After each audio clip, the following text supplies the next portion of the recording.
welcome to Total Television. I'm Brian Dolby and I'm talking to Paul Nicholson of A10 Networks. Paul, we've not had the chance to talk to you guys on Total Television yet. Tell us about what you do. Okay, Brian. We are traditionally a load balancing company, but we actually are also working in two adjacent markets, which are really emerging markets. One is cloud computing and virtualization, and the other one is IPv6 and IPv6 migration technologies. Now, we all know that IPv4 is coming to the end of its shelf life. When exactly is that going to happen?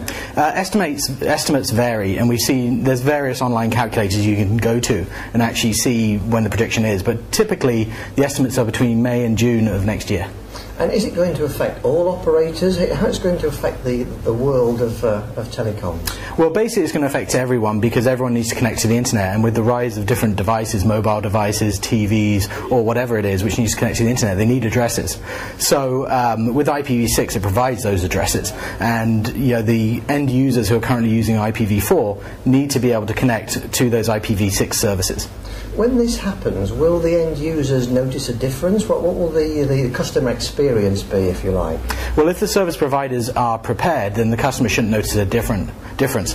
There may be some requirements. I mean, traditionally they'll probably continue to use their IPv4 networks and devices, but they'll gradually upgrade. There might be end operating systems or their home routers involved, but if the service provider has got the right technology in place, they'll be able to provide connectivity to those IPv6 services and its content.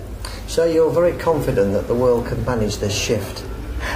If the service providers provide the right equipment to be able to connect to it, yes. And there's various different devices out there, such as those A10 provides, which can do that translation for those service providers. And I think some of the estimates for the US service providers are around 25% are ready or using technology which is going to facilitate that. And within 2 years, I think the estimate was around 80% of service providers would be ready. So there's still room for improvement with some of the service providers who haven't started thinking about it.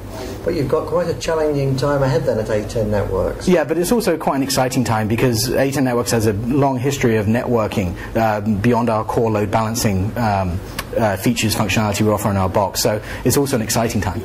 Okay, well thanks very much for talking to us. Great, thank you, Dan.